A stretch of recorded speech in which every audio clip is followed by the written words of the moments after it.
Welcome back to కథల పొదరిల్లు. Please ముందుగా వీడియోకి ఒక చిన్న లైక్ చేయండి. లైక్ తో పాటు హైప్ చేసి పాయింట్స్ ని యాడ్ చేయండి. ఈ రోజు కథ my dear Satyabhama, episode number 25. కథను రచించిన వారు తన్వి గారు, వాయిస్ ఓవర్ శ్వేత. ఇక కథలోకి వెళ్ళిపోదామా? అభినవ్ స్పృహ తప్పి పడిపోవడం చూసి షాక్ అయ్యారు డాక్టర్. కృష్ణమూర్తి ఆ షాపింగ్ మాల్లో అతను అభినవ్ని చూసిన సమయానికి తనలో తానే మురుసుకుపోతూ చాలా సంతోషంగా కనిపించాడు. అలాంటిది ఇప్పుడు యాక్సిడెంట్ గురించి గుర్తు చేయగానే ఇలా అయిపోవడంతో మొదట అతనికి ఏమీ అర్థం కాలేదు. అయితే వెంటనే రియాక్ట్ అయ్యి అభినవ్ మొహం మీద కొద్దిగా నీళ్లు చిలకరించాడు. అభినవ్ కళ్ళు తెరిచాడు, కానీ ఇంకా ఏదో ట్రాన్స్లో ఉన్నట్టుగానే తదేకంగా డాక్టర్ వైపు చూస్తుండిపోయాడు. ఏమైంది మిస్టర్ అభినవ్? యాక్సిడెంట్ నీ లైఫ్లో పెద్ద ట్రామా అని తెలిసి కానీ ఇప్పటికీ కూడా నువ్వు అందులో నుండి బయటకు రాలేకపోతున్నావా అని అతన్ని ఆశ్చర్యంగా చూస్తూ ప్రశ్నించాడు కృష్ణమూర్తి. అది కాదు డాక్టర్, భార్గవి ఆ యాక్సిడెంట్లో చనిపోయిందన్నారు కదా, మరి మీరేమో ఇప్పుడిలా అంటూ ప్రశ్నార్థకంగా ఆగిపోయాడు అభినవ్. ఆ మాటలకి మరింత షాక్ అయ్యాడు కృష్ణమూర్తి. భార్గవి చనిపోయిందా? What nonsense are you talking mister Abhinav? తనకి నీకంటే డేంజరస్గానే ఉండింది అన్నమాట వాస్తవమే, కానీ తనని చావంచుల నుండి కాపాడింది నేనే.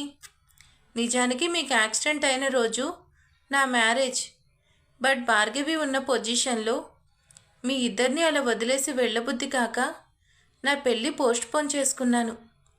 మీరిద్దరూ అవుట్ ఆఫ్ డేంజర్ అనుకున్న తర్వాత మాత్రమే నా డాక్టర్ ఫ్రెండ్కి మిమ్మల్ని అప్పగించి వెళ్ళాను. ఆమె పేరెంట్స్ వచ్చే వరకు కూడా నేను హాస్పిటల్లోనే ఉన్నాను కదా అని సీరియస్గా అసలు విషయం చెప్పాడు కృష్ణమూర్తి. అతను అంత ఖచ్చితంగా చెప్తుంటే అభినవ్కి నమ్మక తప్పలేదు. కొన్ని వందల మంది పేషెంట్ని చూశాక కూడా అతను తనని ఇన్ని సంవత్సరాల తర్వాత ఇంకా గుర్తు పెట్టుకోవడంతో ఆశ్చర్యంగా చూస్తూ, అసలు ఆ రోజు ఏం జరిగిందో కొంచెం వివరంగా చెప్పండి డాక్టర్ అని అడిగాడు అభినవ్. అప్పుడు మీకు యాక్సిడెంట్ అయిన టైంలో స్టేట్ మొత్తం జూనియర్ డాక్టర్స్ స్ట్రైక్ చేస్తూ డ్యూటీలోకి వెళ్ళట్లేదు. అప్పటికి నేను ఫ్రెండ్తో కలిసి హాస్పిటల్ పెట్టి జస్ట్ 2 months మాత్రమే.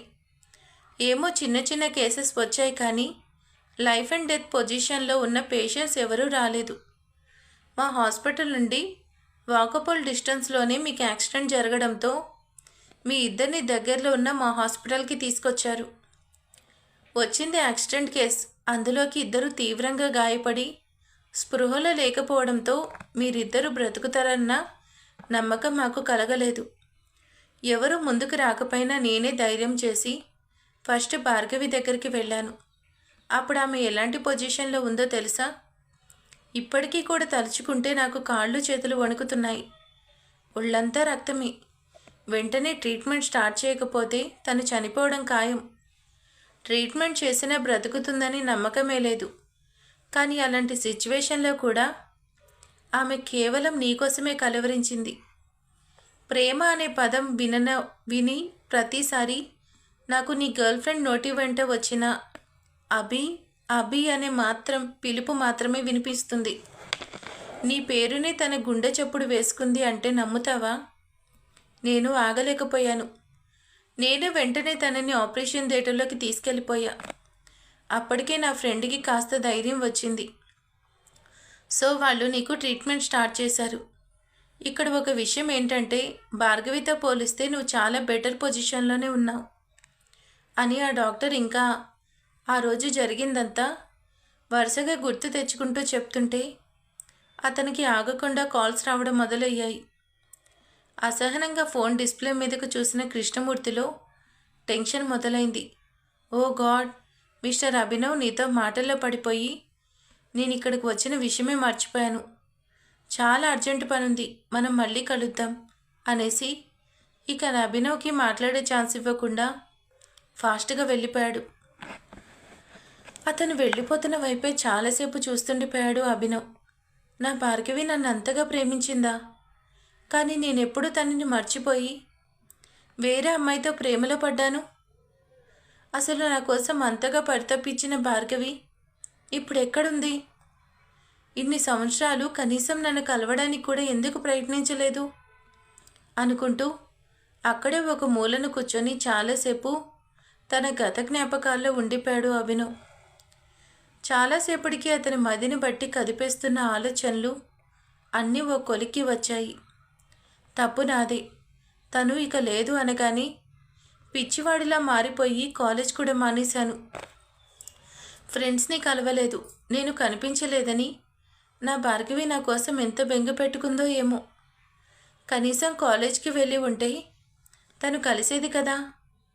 ఇప్పటికైనా నిజం తెలిసిందిగా. తను నన్ను కలవకపోతే ఏమి? నేనే వెళ్ళి తన కోసం వెతుకుతాను. తనని కలిసే వరకు ఇంటికి కూడా వెళ్ళను. అమ్మ నాతో అబద్ధం ఎందుకు చెప్పిందో ఆ తర్వాత తెలుసుకుంటాను అని గట్టిగా తీర్మానించుకొని పైకి లేచాడు అభినవ్. ఆ రోజు సాయంత్రం బెంగళూరు తిరిగి వెళ్లాల్సిన తన ప్రోగ్రామ్ని క్యాన్సిల్ చేసుకొని నెక్స్ట్ ఇమీడియట్గా ఉన్న హైదరాబాద్ ఫ్లైట్లో హైదరాబాద్కి స్టార్ట్ అయ్యాడు. ఎందుకంటే అతను పుట్టి పెరిగిందంతా హైదరాబాద్లోనే. మరి ఆ యాక్సిడెంట్ కాకముందు అతను అక్కడే ఉండేవాడు. చదువుకుంది, భార్గవిని కలిసింది కూడా అక్కడే. యాక్సిడెంట్ వల్ల డిప్రెషన్లోకి వెళ్ళిపోతున్న కొడుకుని తీసుకొని హైదరాబాద్ నుండి బెంగళూరుకి మకం మార్చింది వైష్ణవి. ఇప్పుడు హైదరాబాద్ వెళ్తే తప్ప భార్గవి గురించి ఎలాంటి డీటెయిల్స్ తెలియవని ఇక నేరుగా అక్కడికే బయలుదేరాడు అభినవ్. అలా నిర్ణయించుకున్న తర్వాత అతనికి ఆకలి లేదు, దప్పిక లేదు, అలసట కూడా లేదు. కేవలం ఇప్పుడు అతనికి ఉన్న ఆలోచన భార్గవిని చూడాలని మాత్రమే. అప్పటి వరకు సమయం గడవట్లేదు అన్నట్టుగా నిమిషాలు గంటల్లా భారంగా నడుస్తున్నాయి అభినవ్కు. డాక్టర్ కృష్ణమూర్తి మాటల వల్ల తాను ప్రేమించిన భార్గవి బ్రతికే ఉందని తెలుసుకున్న అభినవ్ హుటాహుటిన హైదరాబాద్ బయలుదేరాడు. అతను అక్కడికి చేరుకునేసరికి అర్ధరాత్రి కావడంతో అతనికి కావలసిన ఇన్ఫర్మేషన్ చెప్పగలిగే వాళ్ళు ఎవరూ అందుబాటులో లేరు. దాంతో తప్పక రాత్రికి ఒక హోటల్లో రూమ్ తీసుకొని తెల్లవారు కాగానే తను చదివిన కాలేజ్కి చేరుకున్నాడు అభినవ్. అక్కడ అతనికి పరిచయం ఉన్నవాళ్ళు ఎంతోమంది ఉన్నారు. వాళ్ళలో ఎవరిని అడిగినా కూడా యాక్సిడెంట్ తర్వాత భార్గవి కూడా కాలేజ్కి రాలేదని సమాధానం తప్ప అతను ఆశించిన సమాధానం మాత్రం దొరకలేదు. అతను అలా పిచ్చోడిలాగా కాలేజ్ అంతా తిరుగుతున్న సమయంలో అతడికి వైష్ణవి దగ్గర నుండి కాల్ వచ్చింది.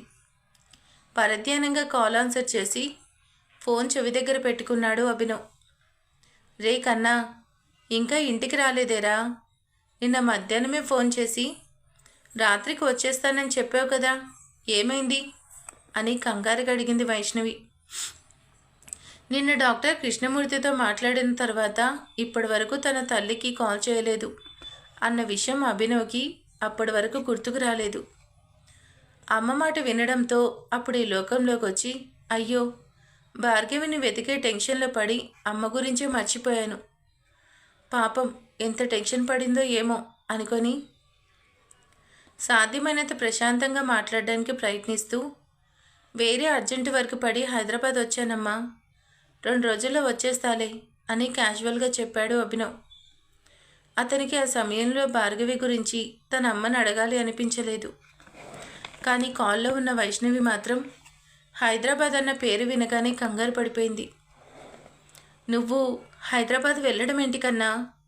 ఇప్పుడు అసలు అక్కడ నువ్వు చేయాల్సిన అర్జెంటు పని ఏమొచ్చింది అని టెన్షన్గా ప్రశ్నించింది వైష్ణవి.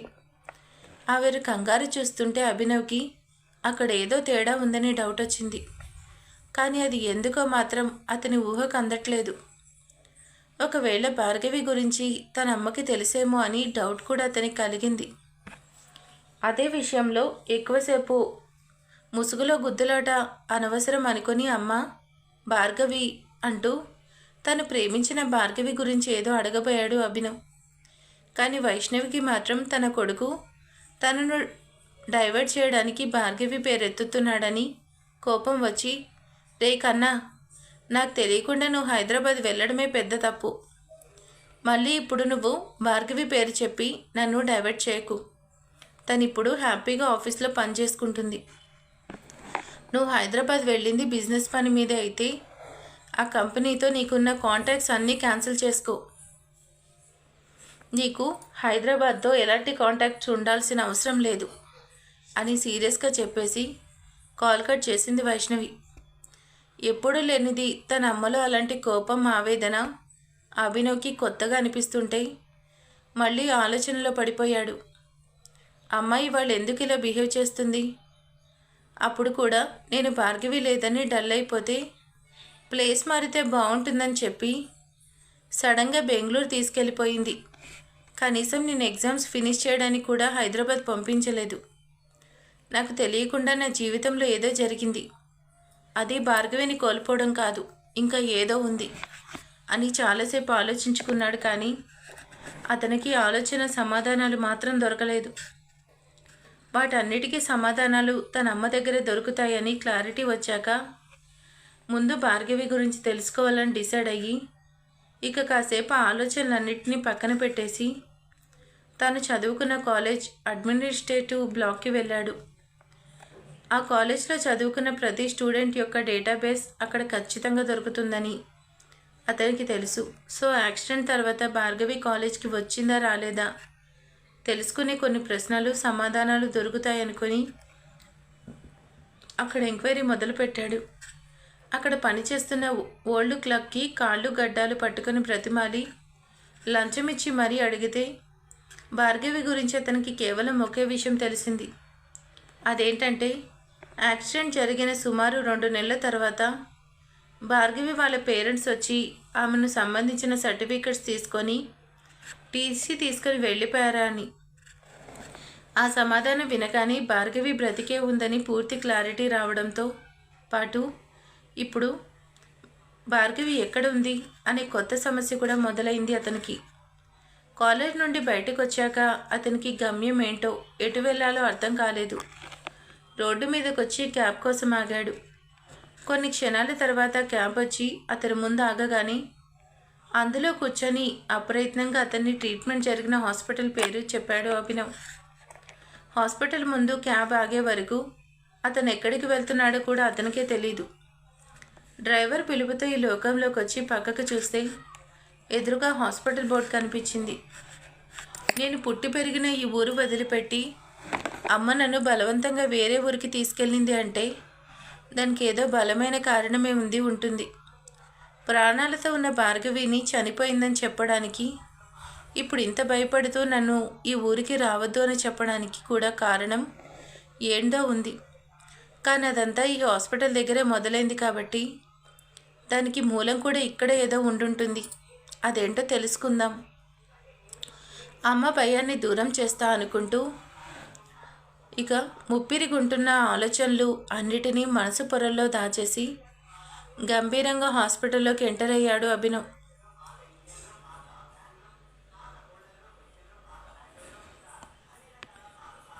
సుమారు సాయంత్రం 5 గంటల ప్రాంతంలో హాస్పిటల్లోకి ఎంటర్ అయ్యాడు అభినవ్. అప్పుడే ఒక సర్జరీ చేసి బయటకు వచ్చిన ఒక డాక్టర్ అతన్ని చూడగానే గుర్తుపట్టి, hello mister Abhinav, how are you? ఏంటి ఇన్ని సంవత్సరాల తర్వాత హాస్పిటల్ గుర్తొచ్చింది అని కంగారుగా నవ్వుతూ వచ్చి అభినవ్ని షేక్ హ్యాండ్ ఇచ్చాడు. అతన్ని చూడగానే అభినవ్ కూడా గుర్తుపట్టాడు. ఎందుకంటే అతను స్పృహలోకి వచ్చిన తర్వాత నుండి అతన్ని ట్రీట్మెంట్ చేసింది ఈ డాక్టరే మరి. హాయ్ డాక్టర్, జస్ట్ మిమ్మల్ని కలవడానికి వచ్చాను, ఏదో మామూలుగా సమాధానం చెప్పాడు అభినవ్. హాహా, డాక్టర్ దగ్గరికి మామూలుగా కూడా వస్తుంటారా? నా దగ్గర దాచడం ఎందుకులే, కానీ విషయం ఏంటి అని చిన్నగా నవ్వుతూ ప్రశ్నించాడు డాక్టర్. అతన్ని అడగాల వద్దా అని కాసేపు తటపటాయిస్తూనే, నాతో పాటు అడ్మిట్ అయిన భార్గవి గురించి కనుక్కోవడానికి వచ్చాను డాక్టర్ అన్నాడు అభినవ్. నీతో పాటు ఇంకో పేషెంట్ కూడా అడ్మిట్ అయ్యారా? నాకెవరో తెలీదు అభినవ్. మా కృష్ణమూర్తి హాస్పిటల్ పెట్టాడని తెలిసి వాడితో కలిసి పనిచేయడానికి వచ్చాను. నేను జాయిన్ అయిన రోజు నువ్వు కోమాలో నుండి బయటికి రావటం, ఈ రెస్పాన్సిబిలిటీ నా నీ రెస్పాన్సిబిలిటీ నాదని జరిగిపోయాయి. అండ్ ఈ భార్గవి అనే పేరు కూడా నేను ఎప్పుడు వినలేదు అని ఏదో ఆలోచించుకొని మరీ చెప్పాడు ఆ doctor. Are you sure doctor? కానీ కృష్ణమూర్తి గారు భార్గవి గురించి చెప్తేనే నేను ఇక్కడికి వచ్చాను అని భార్గవి విషయంలో తనకు తెలిసింది మొత్తం వివరించాడు అభినవ్. అదంతా విన్న డాక్టర్కి అభినవ్ని చూస్తుంటే జాలిగా అనిపించింది. అండ్ కృష్ణమూర్తి అబద్ధం చెప్పే టైప్ కూడా కాదు కాబట్టి ఇక డీటెయిల్స్ కోసం ఓపీ సెక్షన్కి వెళ్ళారు ఇద్దరు. డాక్టర్ స్వయంగా వచ్చి అడగడంతో మాట్లాడకుండా 8 సంవత్సరాల పాత రికార్డ్స్ మొత్తం బయటకు తీశారు అక్కడ పనిచేస్తున్న స్టాఫ్. అక్కడ ఎన్నో ఫైల్స్ వెతికిన తర్వాత వాళ్ళకి భార్గవి అనే పేరుతో ఒక ఫైల్ కనిపించింది. ఆ మాట వినగానే అభినవ్కి పోయిన ప్రాణం తిరిగి వచ్చినట్టయింది. ఎంతో ఆరాటంగా వాళ్ళు ఏం వివరాలు చెప్తారా అని వాళ్ళ వైపు డాక్టర్ వైపు మార్చి చూస్తూ నిలబడ్డాడు. అతని ఆరాటం గమనించిన డాక్టర్ కూడా నవ్వుకుంటూ భార్గవి ఫైల్లో ఉన్న వివరాలు చూసి అన్నీ అభినవ్కి ఎక్స్ప్లెయిన్ చేశాడు. అతను చెప్పిందంతా వింటూ ఆ ఫైల్లోకి చూసిన అభినవ్కి గట్టి షాక్ తగిలింది. అది చూశాక భార్గవిని కలవాలనే ఆరాటం ఇంకెక్కువ అవ్వడంతో వెంటనే డాక్టర్కి బాయ్ చెప్పేసి పరిగెత్తుకుంటూ హాస్పిటల్ నుండి బయటకు వచ్చాడు. క్యాబ్లో కూర్చొని హోటల్కి వెళ్తూ బెంగళూరు వెళ్ళే ఫ్లైట్ కోసం చెక్ చేశాడు. అప్పుడు రాత్రి 10 దాటిపోయింది. విపరీతంగా మంచు ఉన్న కారణంగా మరుసటి రోజు మధ్యాహ్నం వరకు ఫ్లైట్స్ ఏమీ చూపించకపోవడంతో ఇక ఆన్ రోడ్ వెళ్ళడానికి ఒక ప్రైవేట్ కార్ బుక్ చేసుకున్నాడు అభినవ్. హోటల్కి వెళ్ళి ఫ్రెష్ అయ్యి లగేజ్ తీసుకొని కార్ డ్రైవింగ్ సీట్లో కూర్చున్న అభినవ్ ఆలోచనలు కాసేపు ముందు హాస్పిటల్లో విన్న విశేషాల మీదకు వెళ్ళాయి. ఆ రికార్డ్స్లో ఉన్న ఇన్ఫర్మేషన్ ప్రకారం యాక్సిడెంట్ టైంలో భార్గవి ఎడమ కాలు, ఎడమ చెయ్యి ఎముకలు చాలా వరకు బ్రేక్స్ అవ్వడం వల్ల ముఖమంతా నుజ్జు అయిపోయింది. అలాంటి సమయంలో ఆమెను బ్రతికించడం ఇంపాసిబుల్ అనుకున్నారు. కానీ డాక్టర్ కృష్ణమూర్తి ఆమె కేసుని చాలా సీరియస్గా తీసుకున్నాడు. ఆమె ఎవరు, ఆమె పేరెంట్స్ బిల్ కట్టగలరా లేరా అని కూడా ఆలోచించకుండా ఫారెన్ నుండి స్పెషల్గా డాక్టర్ని పిలిపించి ట్రీట్మెంట్ చేయించారు.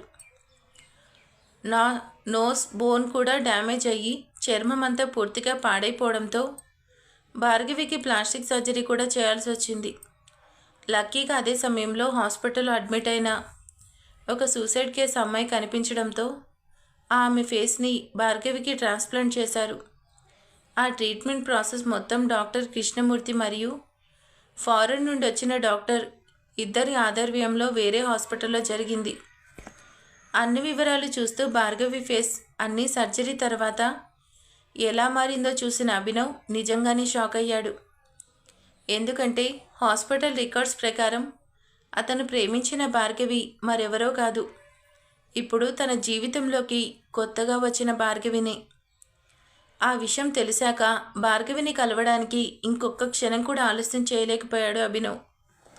అమ్మకి భార్గవి గురించి ముందే తెలుసు కాబట్టి ఈ భార్గవితో ఇంత క్లోజ్గా ఉంది అన్నమాట. అందుకే తనని నన్ను కలపాలని పిచ్చి పిచ్చి ప్లాన్స్ అన్నీ చేస్తుంది. నిజం చెప్తేనే సరిపోయేది కదా అనుకుంటూ ఫాస్ట్గా డ్రైవింగ్ చేస్తున్నాడు అతను. అతని గట్టి పట్టుదల ప్రయత్నం ఏదైతేనే మొత్తానికి అనుకున్న టైం కన్నా చాలా త్వరగా కమ్యూనిటీకి చేరుకున్నాడు అభినవ్. లిఫ్ట్లోకి వెళ్ళగానే వేలు ఆటోమేటిక్గా భార్గవి ఉండే ఫ్లోర్ బటన్కి ప్రెస్ చేసింది. భార్గవి నన్ను చూడగానే ఎలా ఫీల్ అవుతుంది? ఎప్పటిలానే నార్మల్గా ఉంటుందా, లేక సడన్గా నన్ను చూసి సర్ప్రైజ్ అవుతుందా? ఇవన్నీ కాదని ఇన్ని సంవత్సరాల తర్వాత ఎందుకు వచ్చారని మొహం మీద అడుగుతుందా? అన్ని రకాలుగా ఆలోచిస్తూ ఎటూ తేలని సంగీతంలోనే ఫ్లాట్ చేరుకుని కాలింగ్ బెల్ కొట్టాడు. ఎన్నిసార్లు కొట్టినా ఎంతసేపు వెయిట్ చేసినా రెస్పాన్స్ రాకపోవడంతో భార్గవి ఫ్లాట్లో లేదని అర్థమైంది అభినవ్కు.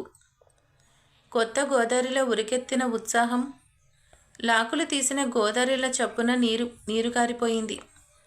అప్పటిదాకా మర్చిపోయిన అలసట అల్లుకుపోవడంతో నీరసంగా నిర్లిప్తంగా తమ ఫ్లాట్కి వచ్చి కాలింగ్ బెల్ కొట్టాడు అభినవ్. అతను రాకకే ఎదురు చూస్తున్నట్టుగా బెల్ కొట్టగానే చప్పున డోర్ తెరుచుకుంది.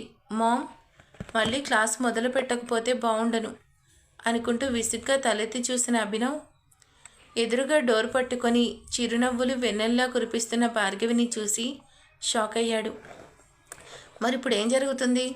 భార్గవి అభినవ్ని గుర్తుపడుతుందా, లేకపోతే సిద్ధార్థ్తో పెళ్లి జరిగిన సంఘటన చెప్తుందా? అసలు అభినవ్ ఓపెన్ అవుతాడా లేదా అనేది ఇక నెక్స్ట్ పార్ట్లో తెలుసుకుందాం. Thank you for watching.